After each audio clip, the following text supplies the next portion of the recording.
lights are blood fire. Can you hear the noise out there? It's like a Сәлем достар, бүгінгі бізде қысқа және әрі түсінікті видео сабағымызда мына суретті PNG логотип сияқты істейміз. Әрине бұны фотошопқа кіріп тазартып өңдеп қоюға болады, бірақ егер бізде жай ғана бір видеоблог немесе каналдың логотипі немесе бір шұғыл тапсырыс ретінде суретті қойып видео қоса сал деген ұсыныс болса, оның мынандай шешімі бар.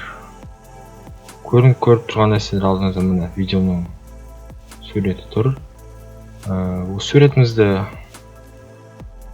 ыңғайлап қоямыз. Не мына шетке, не мына шетке қойып, алмау мына шетке қою керек болды. Енді бізге керек эффекті.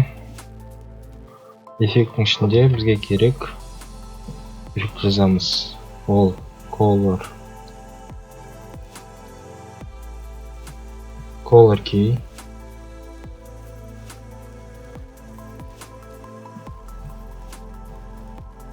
Мына эффектті қолданамыз мынаған. Эффект контролста бізде осындай шықты панель. Пипетканы басып, мына ақ түске басамыз. Көріп тұрғаныңыздай ақ түсіміз жоғалып кетті. Енді бізге керек мына ақтың суретінің жобасы, ақ суреттің жобасы көрінбеу керек, мына көк жазудың өзі ғана қалу керек. Ол үшін біз color толерансты үлкейтеміз.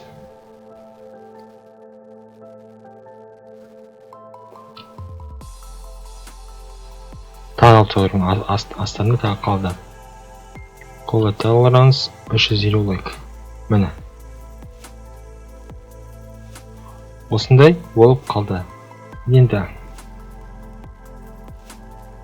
тағы да мына суретімізді сәл аса түсіруге болады. Біздің логотипіміз дайын. Егер де шұғыл әрі тез шешім керек болса, осындай шешімді қолдануға болады.